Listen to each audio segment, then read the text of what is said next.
The $11.4 million question, I mean, that is the staggering figure Keith Urban will reportedly get from Nicole Kidman after their divorce. Wow.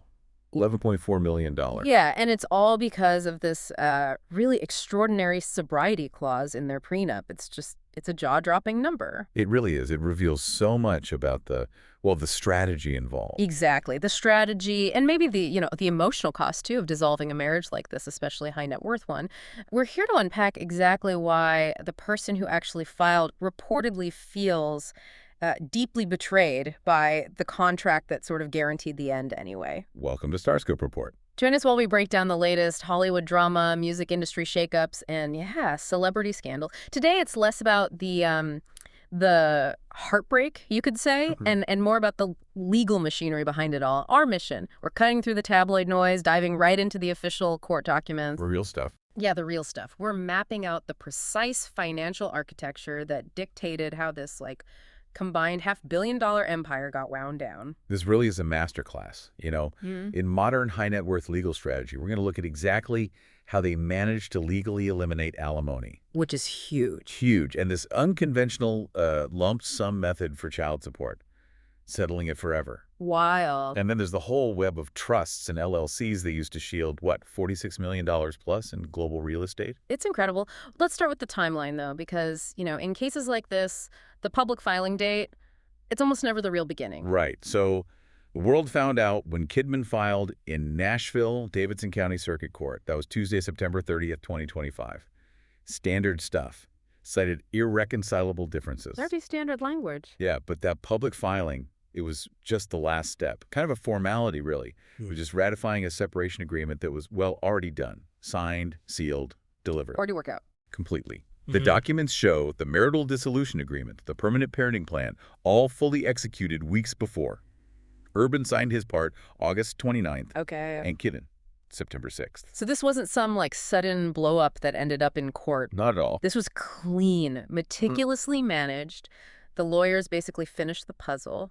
And the court filing was just putting that last piece in place. Exactly. And that's key to the strategy. Legally, the official separation date is that filing date, September 30th, 2025. Right. And that specific date, that's the critical marker for valuing the assets. It overrides any, informal separation period they might have had before. So they controlled the valuation date, maximum stability, less chance for last-minute fights. Precisely. They lock it down. Okay, let's get to the money. Specifically, alimony. We found this really interesting, kind of understated detail in the court documents. It just says each parent earns more than $100,000 per month. Which is, $1.2 million a year minimum? Yeah. I mean, for these two, consistently among the highest earners in Hollywood and Nashville, that number feels, deliberately low, doesn't it? It really does. The understatement of the century. So that's the strategic part, right? Why not just put in their actual massive incomes? Because that specific figure, that conservative number, it's not about revealing finances. It's what lawyers call a legal predicate. A legal predicate. Yeah, it's the foundation they need. By officially stating, legally, that both earn over 6 figures a month, they meet the threshold. The legal requirement needed to justify the mutual waiver of spousal support. Okay. So they don't have to argue about who needs money from who? Nope. They just put on record, we both make millions, way more than needed, and bam, alimony claims are preempted. Clean break achieved. It was pretty much a necessary step, especially when you really look at the wealth disparity between them. I mean, Urban's obviously successful, huge career. Absolutely. But Kidman, she's a financial powerhouse. Her net worth is estimated somewhere between, $250 million and maybe $425 million. Wow.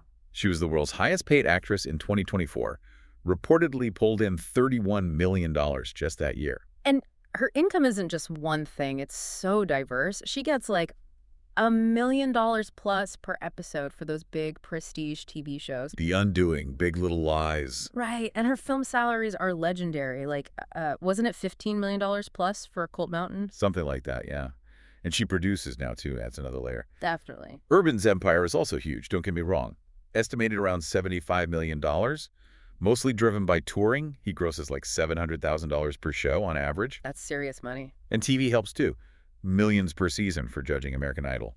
But, you put $75 million next to potentially $400 million. Okay, the difference is stark. That disparity, Kidman being 3 to 5 times wealthier. That's the crucial context. That's why they needed a really strong defensive prenup right from the start. And that prenup brings us right to where the legal strategy gets really personal and emotional. That highly specific, very unconventional provision everyone's talking about, the Sobriety Clause. Yeah, this clause is like the ultimate example of using a legal contract, not just for assets, but as a risk management tool for, well, human behavior. Right. It directly addressed Urban's history with substance abuse, specifically that rehab stay just 4 months after their wedding back in 2006. And the mechanics of it are surprisingly simple, but the financial impact is enormous. Yeah, it stipulates a payment, $600,000 for every single year of marriage. Each year. But it's contingent. He had to abstain from illegal drugs, stay sober. So over 19 years.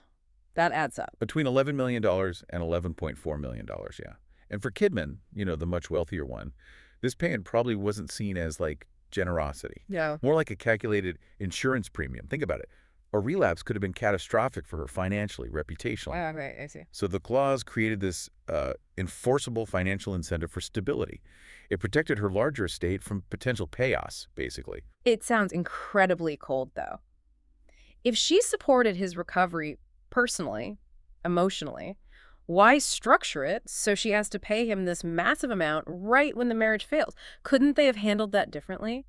Well, legally, the structure works perfectly, right? It incentivized the behavior they wanted for nearly 2 decades. Okay, legally. The problem is the emotional collision at the end. Sources are saying Kidman is consumed with anger, feels deeply betrayed. Because the clause meant to save the marriage is now being triggered by its end. Exactly. She's essentially forced to financially reward a recovery she personally invested in right at the moment the commitment itself breaks down. It just highlights how hard it is to apply pure contract logic to something as messy as a long marriage. Perfect risk management, maybe, but... Terrible psychology. Yeah, terrible psychology. It's the price of buying that financial certainty.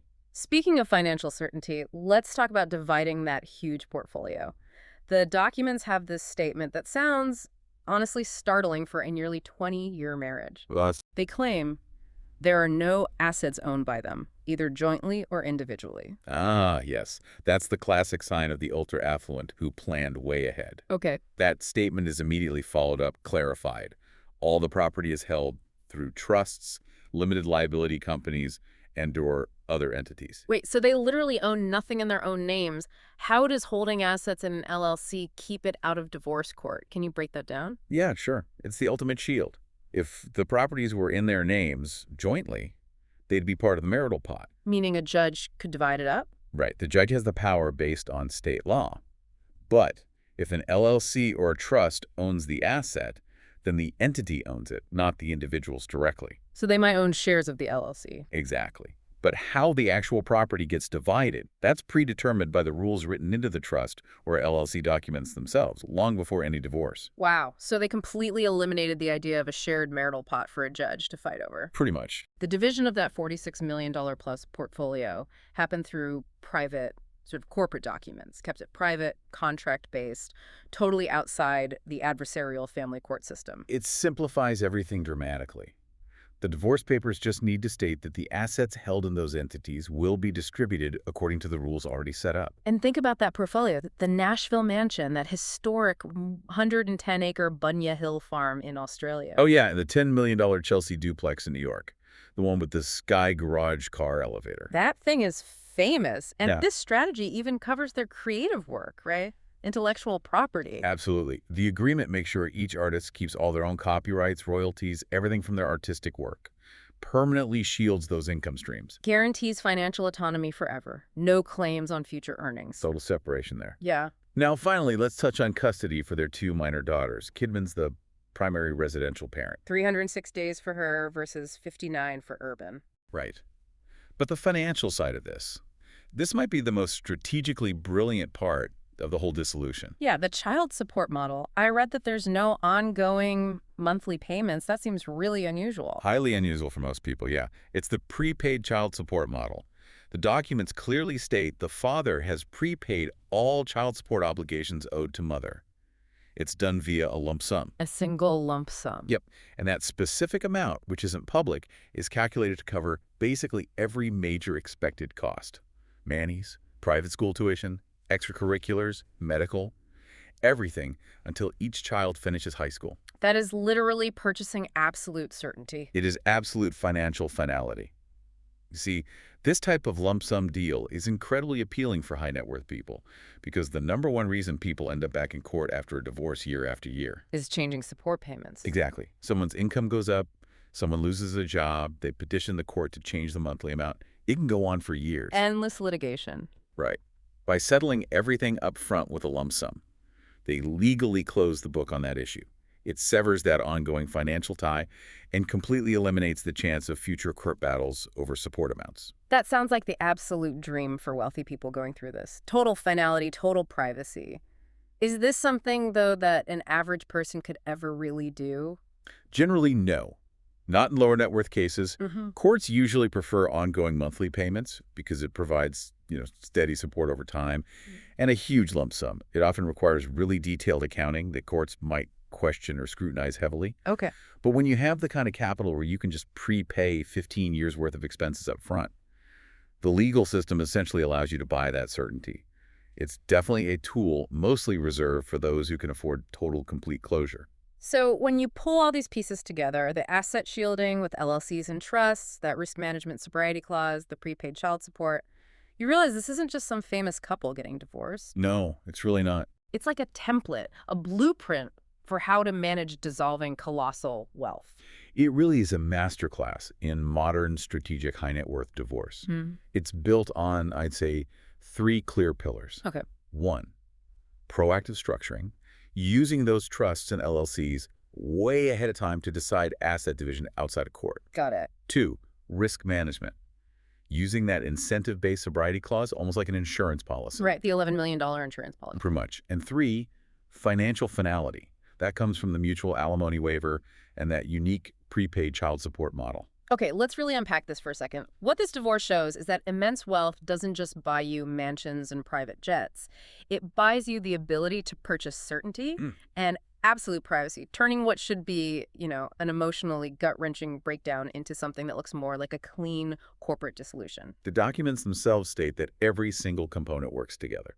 They all aim for one single goal: a clean, final, and private separation. But the question you really have to ask yourself, the thing to mull over is, can any purely contractual solution, no matter how perfectly engineered it is, can it ever truly soften the emotional blow, the real human cost of a 19-year marriage ending? That's the question. You've been listening to Starscope Report, where Jordan and Jamie uncover the stories shaping Hollywood, music, and pop culture. Thanks for tuning in, and we'll catch you next time.